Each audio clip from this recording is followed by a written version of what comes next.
So we now come on to last game, basically, on Black's setup with Bishop E7, and I think we've pretty much covered this. And I guess you can tell from my the way I'm talking about this, I would love to play against Bishop E7, and I think this is why I've started off this DVD by concentrating on it. It's also one of the most common choices, but White just seems to get some fantastic attacking positions. Now, this game is quite similar to the game 2 we looked at, but I wanted to include it as a nice sweet way to finish, and it just included a slightly different move order. Again, showing you the flexibility that you will need to learn when playing the London system. Now, if we whiz through the opening moves, not like that, but if we whiz through it, knight f6, my suggestion is bishop f4 here, but the move order played here, knight f3, d5, bishop f4, and I'm avoiding this for the reasons discussed, but we quickly get back into our normal position, e6. My rule is really, once e6 is played, then I can play knight f3, just to clarify. Knight bd2. c5, e3. A move like queen b6 again would be quite interesting here from a black perspective, but I expect White was planning just to go rook b1 if that had occurred. Bishop e7, so we see this move and we finish our triangle, c3, castles, and now bishop d3. And I don't think we need to fear this knight to h5 move as much now, because bishop e5, there's no knight that can capture this bishop, so this is nothing to fear. So in this game, Black now played knight to d7. So you can see it's a slightly different idea from Black, because in the previous games we've looked at knight c6. Knight d7 has the clear idea that Black wants to go b6, bishop b7, and have free control of e4. When previously there was a knight on c6 in the way. Now, here White played, I think, a really interesting idea, and it's an idea you can probably play against knight to c6 as well. The thing with this variation against bishop e7, it seems to me that White has various ways that are fun to play. And I mean, I think the normal move here would be knight e5. And if you play knight e5 here, you'd probably get back into exactly the positions that we've looked at.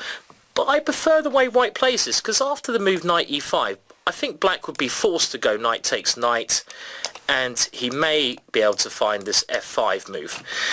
But after knight bd7, one thing you always need to do in chess is, as well as looking at your own ideas, keep asking yourself, what is Black's idea? And it strikes me here that Black doesn't really have a very good plan. His only plan is b6 and bishop b7. But if he's going to play b6, that's not going to help him defend and attack. So rather than throwing in knight e5 straight away, why don't we just wait a little bit?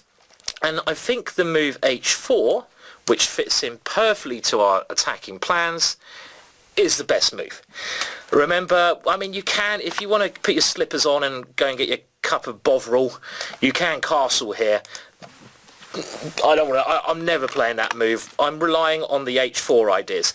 And I mean, the two players here, if you look at two players, I mean, Vladimir, a very good attacking player. Hans Ree is a very famous journalist, grandmaster from Holland, so they're not duffers.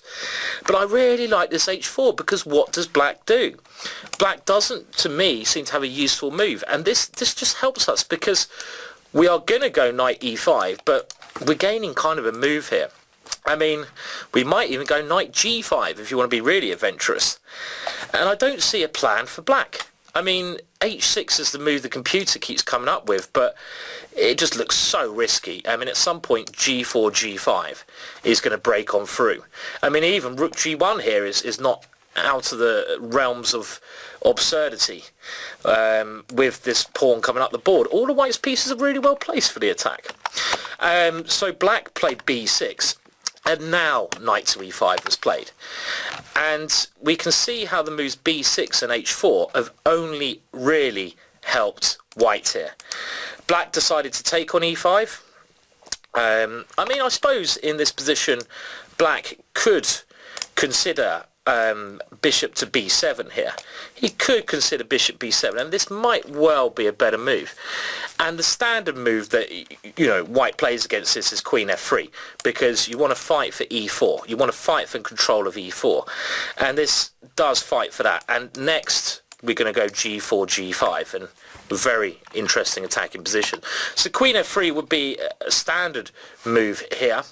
And I think probably the move I'd play, just control that one. Bishop b7 is certainly a better move anyway, but the game goes on. But in the game, knight takes e5, and this is the last time we're going to look at this trick. Pawn takes, knight d7, and if you don't know what move to play here for white, where have you been? What have you been watching? Have you been watching another DVD somewhere? You should know the idea like a shot. Bishop takes h7 check. And the computer doesn't like this to start with, but then it changes its assessment. Queen h5 check, and then knight to f3. And again, I think black is in serious trouble here. f6 was played, trying to stop knight g5. A crafty defensive move would have been bishop a6 here. This may have been a better move to try. The idea is to go bishop d3 and defend like this. And white has to be a bit careful. Now, of course, you might want to castle queenside here, but there's a problem with this move. Bishop e2, and this will eliminate one of the main attackers you have, the knight on f3, so you can't allow bishop e2. And I think rook d1 stops bishop d3, and this would be very similar to the game, pretty much identical, except for the moves rook d1, bishop a6 have been injected. The game, like the previous game we saw games ago, went f6. And do you know the move now? This is kind of the last game of this little segment. I'm just trying to, again, make sure you know the ideas, reinforcing those ideas. Knight g5. Black has to take on g5. And there's a devastating idea of g6 and checkmate. Black tried the best move he could here. Rook f5. Can you remember the winning technique now? You want to play g6. You can't do it now because your queen is pinned. What should you play first? Queen h7 check. Black only has one square. King f7. If he goes to f8, this allows queen g6, and we looked at this kind of thing previously. But after king f7, the reason you checked on h7 and not on h8 is because you want to avoid any queen exchanges. What should you play now? Well, now you can move your g-pawn. g6 check. The king has to go to e8. And now just queen takes g7. And even though you're 2 pawns down, a hopeless position for black. Black tried to defend, bishop f8, but queen h8 was played. The threat is g7. It's also a threat of the rook coming in, looking terrible. White's now winning. Rook g5, but this attempt at defense is not going to work. Queen g8, a lovely little sneaky move there. The queen just trying to come to f7 with checkmate. If queen e7, rook to h7 is going to work. Well, wonders. Knight takes e5, defending f7, but now white simply eliminated that knight.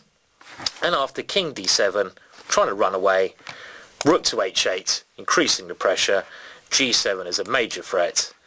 Bishop b7, and here queen h7 check, and basically black resigned here because the next move is going to be g7, game over. For example, king c6, g7, and you can see this attack has worked its wonders again.